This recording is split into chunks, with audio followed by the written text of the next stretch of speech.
Hello दोस्तों, हम लोग ब्रह्मकुंड में हैं राजगीर में और हम यहाँ पे स्नान करेंगे। अंतर्राष्ट्रीय पर्यटन स्थल राजगीर की पहचान है।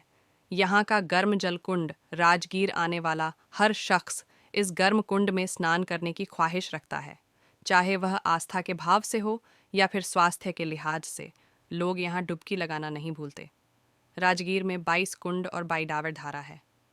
सभी कुंडों और सभी धाराओं को अपना अपना धार्मिक महत्व है। साथ ही यहाँ के सभी कुंडों का नामकरण भी देवी देवताओं के नाम पर है। इनमें ब्रह्मकुंड, सप्तधारा, गंगा, यमुना, सावित्री, राम लक्ष्मण, सीता कुंड, सूर्य, चंद्र, व्यास, अनंत, मार्कंड, सरस्वती प्रमुख है।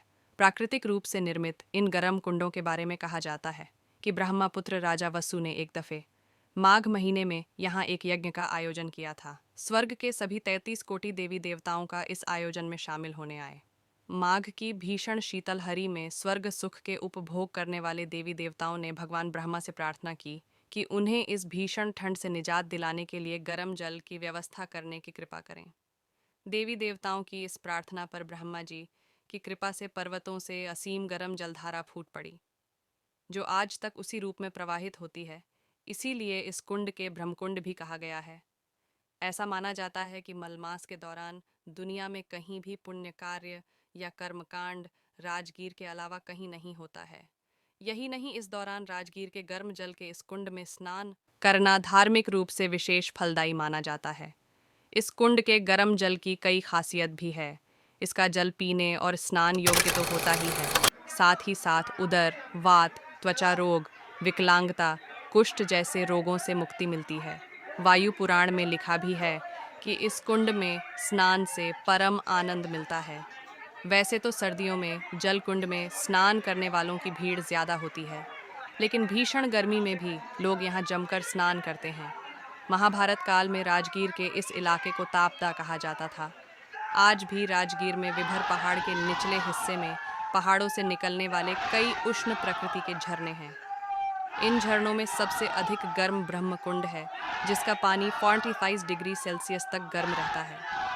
ब्रह्मकुंड में उतरने से पहले ऊपर कई झरने बने हैं, जिनमें शेर की मुखाकृति से पानी गिरता है। ब्रह्मकुंड में स्नान से पहले लोग इसमें स्नान करते हैं। इन कुंड का पानी ब्रह्मकुंड के पानी की अपेक्षा कम गर्म होता है। सिखों के पहले गुरु गुरु नानक देव अपने लंबे सफ़र के दौरान 1506 विक्रम संवत में राजगीर आए थे। कहा जाता है कि रजौली से भागलपुर जाने के क्रम में गुरुजी राजगीर में बौद्ध और जैन संतों के साथ चर्चा के लिए यहाँ रुके थे और यहाँ इस कुंड में स्नान किया था। उनकी याद में ब्रह्म कुंड के पास एक गुरुद्वारा भी बना है। देश भर से सिख श्रद्धालु यहाँ पहुँचते हैं। राजगीर में गर्म जल कुंड के पास ही स्थित है गुरुद्वारा शीतल कुंड, जिसके बारे में कहा जाता है कि गुरु नानक देव जी ने धरती पर तीर मारकर यहाँ से पानी की धार निकाली थी। बड़ी संख्या में सिख श्रद्धालु भी राजगीर पहुँचते हैं और शीतल कुंड गुरुद्वारा में मत्था टेकते हैं। इस तरह से सिखों के पहले गुरु की स्मृतियाँ भी राजगीर से जुड़ी हुई हैं, जिस वजह से राजगीर का धार्मिक महत्व और बढ़ जाता है। राजगीर का यह कुंड यहाँ के कारोबार का मुख्य केंद्र माना जाता है। यहाँ आने वाले सैलानियों की वजह से यहाँ के होटल, रिक्शा, तांगा समेत कई धंधों से जुड़े लोगों का कारोबार चलता है। इस तरह यह ब्रह्म कुंड न केवल लोगों की आस्था से जुड़ा है, बल्कि उनकी रोजी रोटी से भी जुड़ा है।